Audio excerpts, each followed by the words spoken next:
He lost everything twice: his money, his relationships, and even his confidence. But in the end, those failures did not destroy him. They became the very stones he stood on to reach success. This is the story of Ethan Monroe, and why success is always greater than failure. Ethan Monroe was 24 when he tasted his first dream.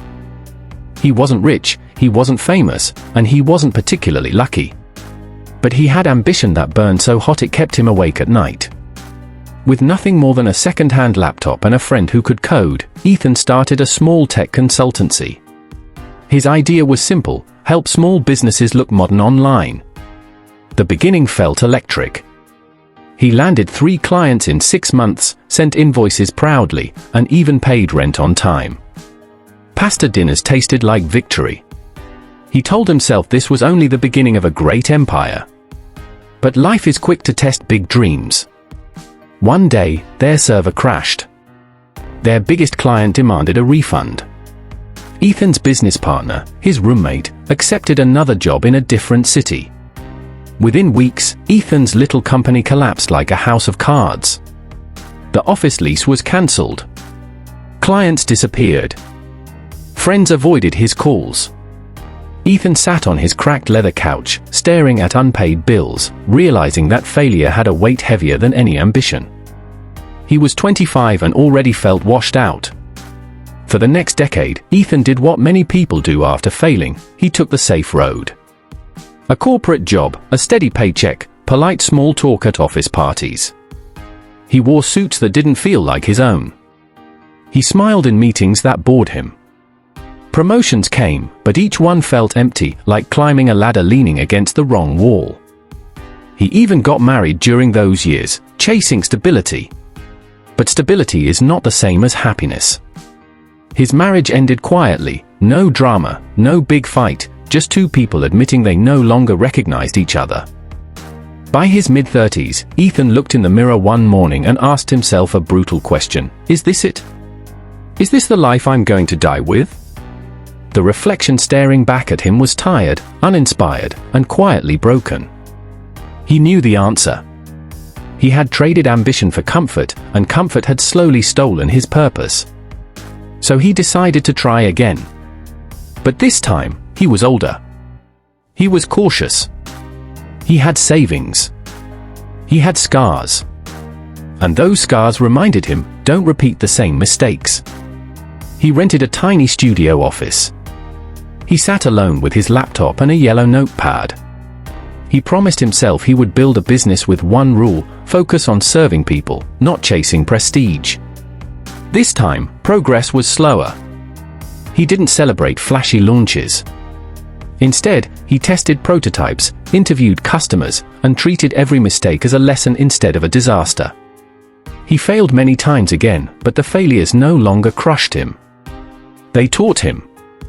And slowly, his company grew. A client recommended him to another. A small win led to another. For the first time in years, Ethan felt something unfamiliar: quiet confidence. By year 3, Ethan had a small team. They worked long hours, but they believed in the vision. Investors started calling. For the first time, Ethan faced a new challenge: success itself. Success is tempting. It whispers, expand faster, hire more, chase the big money. But Ethan remembered his first failure. He remembered how greed for growth had broken him before. So he resisted the rush. He built slowly, carefully, brick by brick. Still, life doesn't reward anyone without testing them again. A global economic downturn hit. Clients cut budgets. Revenue dropped. Panic rose. Ethan felt the familiar taste of fear, the same fear that had crushed him in his 20s. But this time, he reacted differently. Instead of hiding the truth from his team, he gathered them. He said, "We're in trouble. But this company isn't just mine. It's ours. I need your ideas. I need your courage." Something shifted. The team didn't leave. They stayed. They fought together. They tried crazy ideas, adjusted services, and learned to survive. Slowly, Painfully, the company stabilized again. During this storm, Ethan also faced personal battles. His father fell seriously ill. For the first time, Ethan had to balance boardrooms and hospital rooms. Nights spent by his father's bedside reminded him of something deeper: success meant nothing if you ignored the people you loved. One night, his father looked at him and said, "Son, I used to think failure was the end of the road. Watching you, I see it's just the start of another." Those words burned into Ethan's heart. By his 40s, Ethan was no longer just a founder. He had become a mentor. A young bakery owner named Maria reached out after reading his article on resilience. Her shop was about to close. Ethan didn't send her a business plan. Instead, he showed up. He worked with her in the kitchen, studied her numbers, and guided her step by step. Together, they redesigned her menu, adjusted pricing, and improved marketing. Weeks later, sales improved. Maria cried in relief.